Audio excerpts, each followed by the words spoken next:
If Brian brought it, it might have mezcal in it. I don't know. T-shirt voucher Yeah, kind of thing. yeah. So Can I steal this idea? well, okay. So actually, bring that over I don't because know what it is yet, but I think I. that's what you get What is when that? you. Ooh, What is that? Velvet.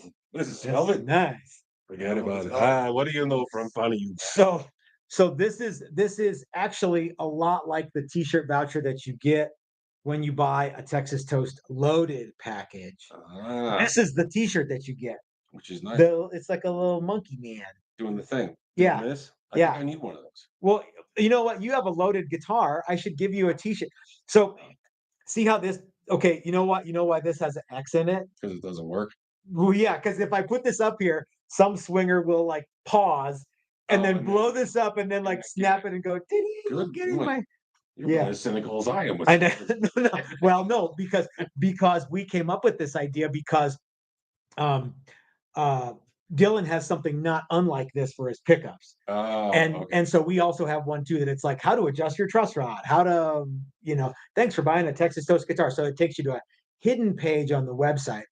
And but this one is actually good for a t-shirt. Oh, okay. So I can't go like, hey, you get this t-shirt, and then because then everyone will go, Screenshot. yeah, and then I'll be giving away a Phone. buttload of t-shirts. Yeah.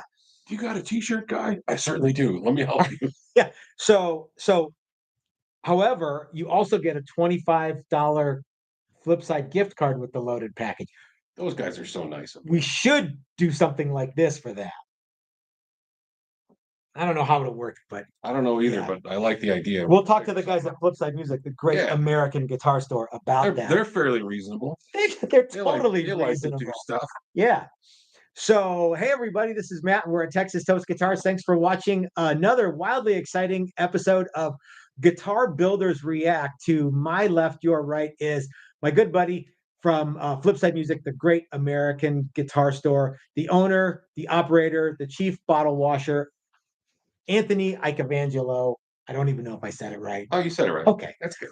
And a lot of people are going to go, hey, I thought this was Guitar Builders React. Well, as it turns out, Ike is a guitar builder too. You might not know that, but that's true. I've built a couple. Yeah. I've done some stuff.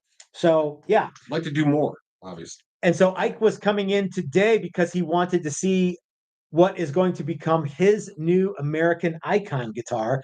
Because Doug Santaniello, we didn't snake it. Just right under but the rug. But he was like, he's like, bingo, I want that one. And Ike was like, but that was the one I want. I kind of want that one too. So, but I said, Ike, don't worry about it. We'll get you another one because hey. I mean, to be fair, Doug had the money first. He's here right now. So and I just sent him some stickers yesterday. Oh, good. Okay. And I'm like, buddy. Yeah, it's okay. It's all good. It works. Yeah. So today I want to talk about guitar trends for 2024. I was watching a video with the guys from Casino Guitars. I don't know those guys. They seem like decent enough guys. And it was like, this seems like a cool video idea. And since you're here, I thought, well, maybe we could react to some trends that. Yeah. But first, are you ready for the lightning round of questions? Oh, fuck. Yeah, sure. Okay. Chris, you want to time it? Sure. So this is first reaction, whatever, first answer. Yep. Ink spot type. Okay, I do this to Chris all the time. I put him on the spot. Okay. Okay, are you ready, Chris? Okay, are you ready, Chris? Yes. Okay, all right. Are you ready, Ike? Yes. Okay, here we go. Coke or Pepsi? Coke. Dogs or cats? Dogs. How do you like your steak? Medium rare. What guitar did you sell that you wish you could get back? Ooh, that's a tough one. Probably Les Paul Special. Okay. That was from the shop, not from my personal collection, but we had one that was yellow. Oh. And it was beautiful. And okay. I should have kept it. Ice cream, chocolate or vanilla? Chocolate. What is your cheat meal? Cheap or cheat? Cheat. Steak. Okay. What is your holy grail guitar? The most holy grail. Yeah. Probably my 89 Strat, and there's a reason. So that's the one that you already have, not one that's like if you see it, you go, oh, okay. I don't care. That's what I meant was like just which one, like out of my collection and stuff. Oh no, yeah, whatever, yeah. And it's I would say I got an '89 Stratocaster Okay. that I haven't played in forever, and I don't. Are you ready for that to be your second favorite once you get the new American Icon? probably, Yeah. And the only reason is because that was the first guitar that the first American guitar Fender I bought. I traded in a bunch of cheap shit. Okay. And so I've had that guitar since 1989. So you see, guys, if you're Anthony Icavangelo from Flipside Music, the Great American Guitar Store, he will be happy to sell you inexpensive instruments, but you're going to recommend to stop being a broke turd and buy something good, right? Yeah. Okay. Absolutely. Upgrade, because the upgrade is worth. That's right. The upgrade is worth it after a while. Tea or coffee? Coffee. What effect pedal would you have if you could only have one? Sub question: why is it not chorus? It's close. Okay. So just any effects pedal? But you could only have one for the rest of your life. Oh fuck! What amp am I playing? I don't know. You're like the Mr. Pedal. I'm like, what amp am I playing? You guys. Well, so is it a 2-channel? Do I have a drive? That's why I said that, because that's why I saved it for last, because you guys have more pedals than anybody west of the Mississippi River.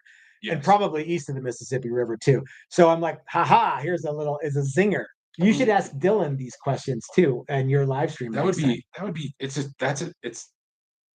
That's tough. Okay, so if I'm playing, you're allowed to just make something up because it's not a real question. I mean, it's a real thing. It's a real thing, but you're not ever going to be limited. Yeah. Fortunately, we don't live in a dystopian society that. Right, that I'm just stuck with this one. I've been here. You have to. Sorry, this fuzz face is all you Here's get. your gorilla. Yeah. You get to play American metal. There, done. So I'm going to assume that I'm playing an amp with some gain. Okay. So if that's the case, I'm going to go phaser. Oh, okay. All right. Okay. And why is it not chorus? No, I've had enough chorus. It's kind of like, why is it not track light? No. Okay. It's kind of the equivalent of that. Why aren't all my appliances Antigua or teal avocado? Yeah. Okay. Yeah. So anyway, so how long was that? 5 minutes? 3 minutes and 16 seconds. Okay, all right. Yeah. Either not a new record. Well, or it is a new record. It certainly is a new record, Chris. It's the longest. It is. Yeah. Yes. So anyway, for those of you who are just now joining us, we got Ike from Flipside Music, the Great American Guitar Store in the shop, and we're talking about. In the undisclosed location, the underground bunker in northern Colorado, and we are talking about guitar trends for 2024. You were at the NAMM show. Yes. I was not. Yes. So what are some trends that you think are going to be like big in 2024? Like I said, I was watching those casino guys, and I don't know what the hell. I don't know where they are, but yeah. Some of the stuff I saw was obviously, and I think some of it's already started, like the gold foil thing. Okay. Pickups, I've seen that kind of happen. Also, some offset stuff. I think. Okay. Not that it hasn't happened, but I'm seeing it more and more. A bit more offset type of body style. I would have thought that would have been something that was popular. It's been popular, but I feel like if there's more of a seems like there's more of a surge coming back. Chris and I talked about this, and I said I think people are kind of getting a little bit bored with tellies and strats, and Chris said everyone's going to want a Jazzmaster, and I'm like, I would have thought they'd have wanted something else. But he's right. If you're a dyed-in-the-wool Fender guy and you've got a bunch of tellies and you got a bunch of strats, or you got one really good, and you want some other thing, maybe it's a Jazzmaster. I don't know. Something offset. Okay. Because I mean, to be honest, I've had that same kind of thought going. I have enough of these and those. I don't have a Jazzmaster. Do you know that Jazzmaster people are? I think, as a rule, fairly particular about what they say they want. Like they all want. Okay, here's what I always get. Can you do me a Jazzmaster? But I want blocks and binding, and I want the right headstock, and I want the right cut. Yeah, but I think that I think the Jazzmaster with just the regular neck is cooler. But that's just me. What say you? I think it's hit and miss. Kind of depends on budget and what they're going for. I think pickups is usually, from what we see, just making sure that it has that, jazz mastery sound. Okay. Is what we see. Okay. I mean, like you said, dude, all day long, Strats and Tellies just kind of do the thing. It's funny, like after a while, trends kind of ebb and flow, and like remember for like as a guitar maker, one of the things that I got asked to do a lot was lots of blue translucent finishes on quilt maple. Oh yeah. Now, the first time I saw that, wow, that's cool. It looks like a swimming pool on top of my guitar. The 800th time I saw it, you're like, yeah, yeah. Well, still, I mean, number one selling guitar color is black. Still, it's still just straight up black. Now, I hate black. I submit to you that everybody wears a black T-shirt. Well, I'm not, but yeah. So if you have a like a TV yellow guitar, it stands out. Everyone can see the guitar. That's why certain colors are nice. That's why I got one. Yeah. But black is still the number one color. What do you think about do you think that prices are going to go up, prices are going to go down? Are there going to be sales? Are there going to be guitars that are hard to find? Are there going to be like what's coming in terms of price? So what I think the used market is starting to dip. Okay. Because I think what we're seeing is a lot of people that bought stuff in the pandemic and it's been sitting around for a couple of years are like, well, that didn't pan out. Okay. So some of that stuff going back. If only we could get some more of this pandemic that I could sit around and play guitar. Yeah, so I could get more time. But I think we're seeing the prices kind of lower on certain things. Okay. On the used market, for sure. On the new market, some prices have come down, and I think that's because the demand has also come down from the last few years. Makes sense. And the manufacturers are like, we still need to move this stuff. So let's make it more attractive to the dealers. Also, let's make it more attractive to the consumer. And some of the costs for imports and stuff like that have come down too. Okay. So that's going to affect it. Now, I think what's happened is a lot of those prices got elevated for just greed. Okay. Like, hey, we're going to do this and now sell it for $75 more. Well, did you have to? Yeah. They didn't really have to. There was a money grab. Okay. So I have some issues with a few companies that I know kind of it seemed like that's what they did. Who you want to say it? No, any names? Okay. No, I don't. Just because. Okay. I'm like, I'm gonna plead them. Okay. Just because we sell some of their stuff. So let's put it that way. But I think some of the bigger companies will see some price reductions because they probably have an abundance. Well, I mean, product. We were able to lower some pricing on. We were able to add appointments to our Challenger guitars and drop some pricing because we came up with some new ways to do stuff. So we could have said no. I don't want to say entry level because the Challenger level 1 is, while it's an entry point for our guitars, it is anything but entry level. It's not an entry level. I have one. Yeah. And the guy, if anybody that watches, I have one. And the thing, we've it's not an entry level. We have never been able to offer that feature set for that money before. Yeah. So, but we changed the way we do some stuff, and we outsource some things to Steve at Maximum Guitar Works, and that's one of the reasons we were able to do it. But innovation, though, that's what you guys are kind of innovating, new production, innovating your production, so you guys can bring that to the customer base. Yeah, at a price point that gets closer to some folks that are looking for that. Yeah, but it's not like a starter guitar. No, this thing will. Yeah, this is giggable. Seriously giggable. I will put that up against anybody else's guitar. What do you think about hollow body guitars? Are those gonna be a cool thing? In the future? I think. Well, yes. This one's gonna be very popular. This one is actually gonna be yours. Yes. Yeah. So I think there's a lot of Americana happening out there. Okay. And I think some variations on cool stuff like that. It's going to bring some of the tonality to people that want that. So I think I think some of the hollow stuff's going to be good. Nice humbucker right there. Yep. Oh, it's going to be cool. It's going to be sweet. It's going to be nice. Okay, so what about what do you think the cool colors are going to be? Are they going to be see-through to the wood color and show off the wood, or do you think they're going to be opaque colors that like show off how cool? Metal flake won't make you play any better, but it will get you laying fast. But it will, there is some sparkle going on. I like to see if it's got a nice maple top, of course. Mhm. I don't want to cover that. So I think your traditional like 3-tone burst or kind of iced tea burst or whatever you want to call it. I think that's still going to be that's classic. I think that still is dead sexy. It's never going to go out of style. Right. Yeah. So, and I don't always think, hey, we painted this, then we painted the headstock. That's cool for certain things, but I don't know. I think still just the natural finish looks great. Okay. Some electric guitars, don't get me wrong. I mean, there's Yeah. that obviously colors are good, but what do you think about what's the cool new effect pedal and why is it phaser? And what's the difference between phaser and flanger? they're pretty close in how they work. Um, Phaser kind of makes it swirl. Flanger's kind of almost any closer to your chorus thing, which is a little bit off pitch. Okay. That's where you're getting that fluctuation. Okay. The big new hot pedal. Yeah, what's going to be the new hotness that everyone wants? Man, I really like the stuff from Maris. They got a thing called the LVX. It's a very encompassing pedal. But there's so many makers out there. Oh yeah, how come you didn't choose multi-effect pedal?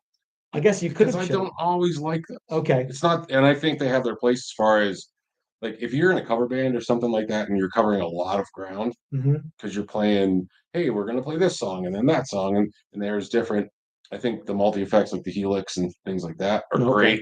Just because then you have presets. Boom! Now we can do this Billy Squier song, or now we can do this Pink Floyd song, or what pick your genre and whatever. It's easy, and you carry one. And you carry one board like Brian. Brian, I don't know if he's in the. I think he's here.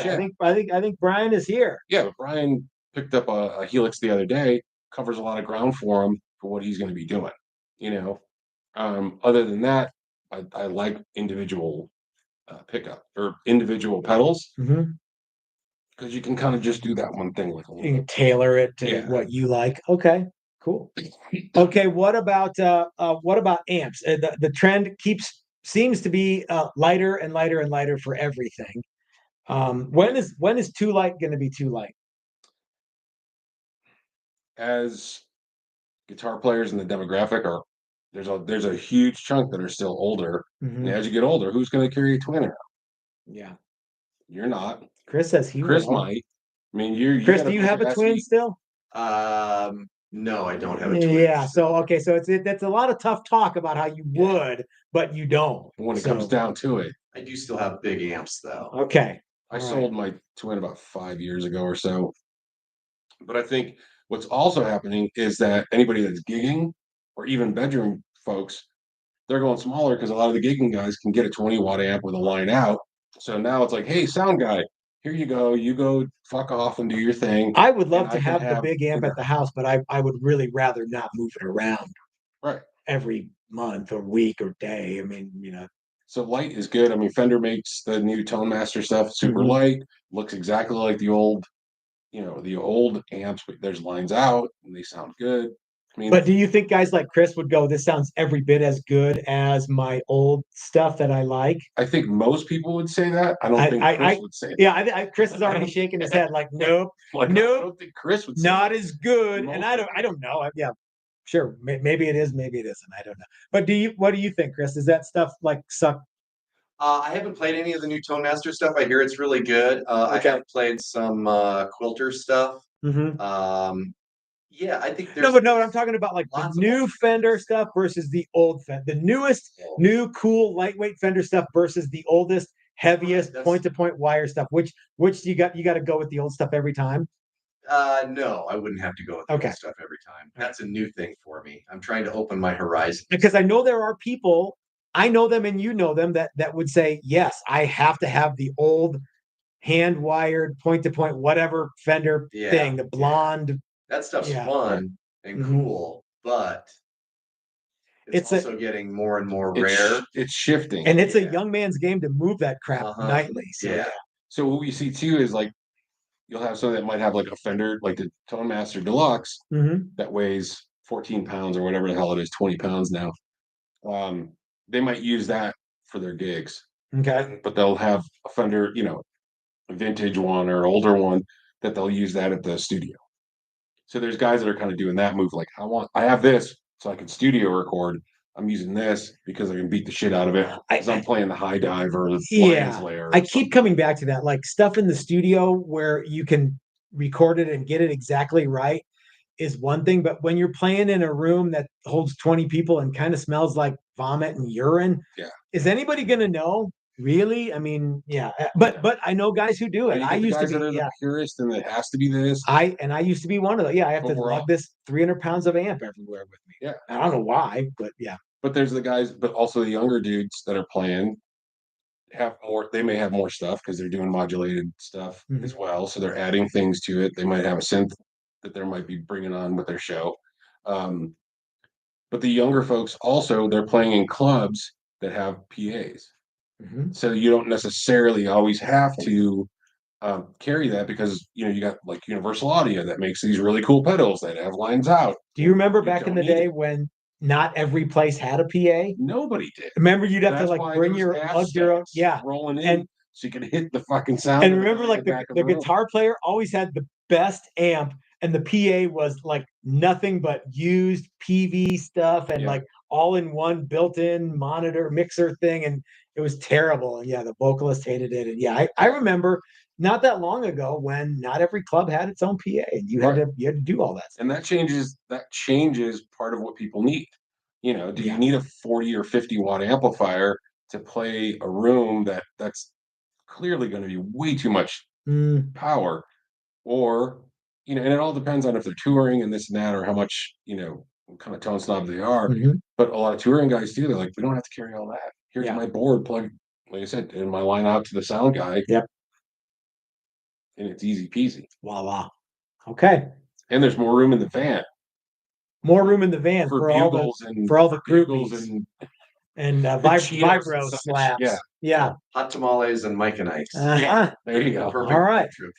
Well, so what's the newest, coolest thing that you guys got in the shop that everybody should go on to right now? Click on Flipside Music _, or Flipside _music. Is that? No, Flipside-music. Flipside-music.com. Yes. We don't need to say www anymore, do we? I don't think so. I think at this point people know. They figured out that that's where you got to go. Yeah. So go to Flipside Music and what should everybody get? So the newest things that we got, and so we just picked up Jamm pedals. So those are super okay. Cool. We're also stuff that's coming up. We're going to be dealers for Mythos pedals as well. Okay. So those are super cool. They're not up yet, but I would say the Jamm pedals is a pretty good start. Okay.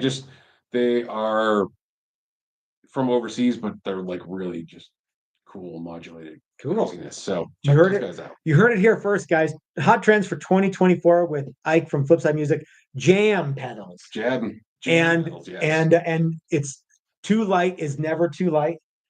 Hollow guitars are cool. And we can help you with the hollow guitar part.